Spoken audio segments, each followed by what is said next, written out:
Hello, আসসালামু আলাইকুম। আশা করি আপনারা সকলে ভালো আছেন।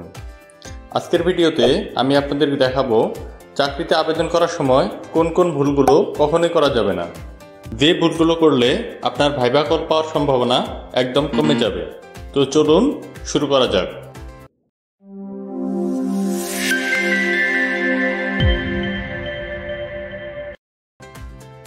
ভুল নাম্বার 1, সিভিতে ভুল তথ্য প্রদান করা। সিভি বা কভার লেটারে নিজের দক্ষতা, যোগ্যতা বা অভিজ্ঞতা সম্পর্কে মিথ্যা বা অতিরঞ্জিত তথ্য প্রদান করা যাবে না, কারণ পরে এটি যাচাই বাছাই করার সময় ধরা পড়লে আপনার চাকরির সুযোগ হারাতে পারেন। শুধু তাই না, এটি আপনার জব মার্কেটে আপনার সুনামও নষ্ট করতে পারে, যা ভবিষ্যতে আপনার চাকরি সন্ধানের ক্ষেত্রে সমস্যার সৃষ্টি করতে পারে। ভুল নাম্বার 2, সকল চাকরিতে আবেদন করা। চাকরিতে আবেদন করার সময় সকল চাকরিতে আবেদন করার পরিবর্তে জব ডেসক্রিপশন অনুযায়ী আপনার দক্ষতা এবং আগ্রহের সাথে মেলে এমন নির্দিষ্ট পদগুলিতে আবেদন করুন। ভুল নাম্বার 3, একটি কমন সিভি দিয়ে সকল চাকরিতে আবেদন করা। কথায় আছে, first impression is last impression. নিয়োগকর্তার কাছে আপনাকে তুলে ধরার প্রথম উপায় হচ্ছে আপনার সিভি।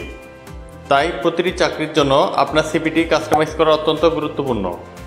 বিশেষ করে নির্দিষ্ট চাকরির প্রয়োজনীয়তা অনুযায়ী এটি আপডেট করার এবং প্রাসঙ্গিক দক্ষতা ও অভিজ্ঞতাগুলি সিভিতে তুলে ধরতে হবে, যাতে নিয়োগকর্তা বুঝতে পারেন যে আপনি তাদের প্রতিষ্ঠানের জন্য আগ্রহী। ভুল নম্বর 4, সিভিতে বানান ও ব্যাকরণগত ভুল করা। সিভিতে বানান ও ব্যাকরণগত ভুল আপনার পেশাদারিত্বকে প্রশ্নবিদ্ধ করতে পারে। সিভি বা কভার লেটার তৈরি করার সময় আপনার মনোযোগ দেওয়া উচিত, কারণ এগুলো আপনার কাজের মান ও মনোযোগের পরিচায়ক। নিয়োগকর্তারা আপনার সিভি থেকে শুধু আপনার দক্ষতা এবং অভিজ্ঞতা বিচার করবে না, বরং তারা দেখে নেবে আপনি কাজের প্রতি কতটা যত্নশীল। ভুল নাম্বার 5, অপরিচ্ছন্ন ও অগোছালো সিভি। আপনার সিভি যদি অপরিচ্ছন্ন ও অগোছালো হয়, তাহলে সেটি আপনার পেশাদারিত্ব নিয়ে নেতিবাচক ইমপ্রেশন তৈরি করতে পারে। একটা বিষয় মনে রাখবেন, নিয়োগকর্তা সিভি শর্টলিস্ট করার সময় শত শত সিভি দেখতে হয় এবং প্রতিটি সিভির জন্য তার হাতে অনেক কম সময় থাকে। এ কারণে আপনার সিভির ইনফরমেশনগুলো যদি এলোমেলো বা গাদাগাদি করে লেখা থাকে, তাহলে সেটা পড়া অনেক কঠিন হয়ে পড়ে এবং নিয়োগকর্তা আপনার সিভিটি পড়ার জন্য আগ্রহ হারিয়ে ফেলতে পারেন। ভুল নাম্বার 6, সিভিতে অপ্রাসঙ্গিক তথ্য দেওয়া। আপনার সিভি হলো একটি প্রফেশনাল ডকুমেন্ট, যেখানে আপনার যোগ্যতা, দক্ষতা ও অভিজ্ঞতা তুলে ধরা হয়। কিন্তু অনেকেই সিভিতে এমন কিছু তথ্য অন্তর্ভুক্ত করে বসেন, যেমন হবি, ধর্ম, রাজনৈতিক মতামত ইত্যাদি, যা সম্পূর্ণ অপ্রাসঙ্গিক।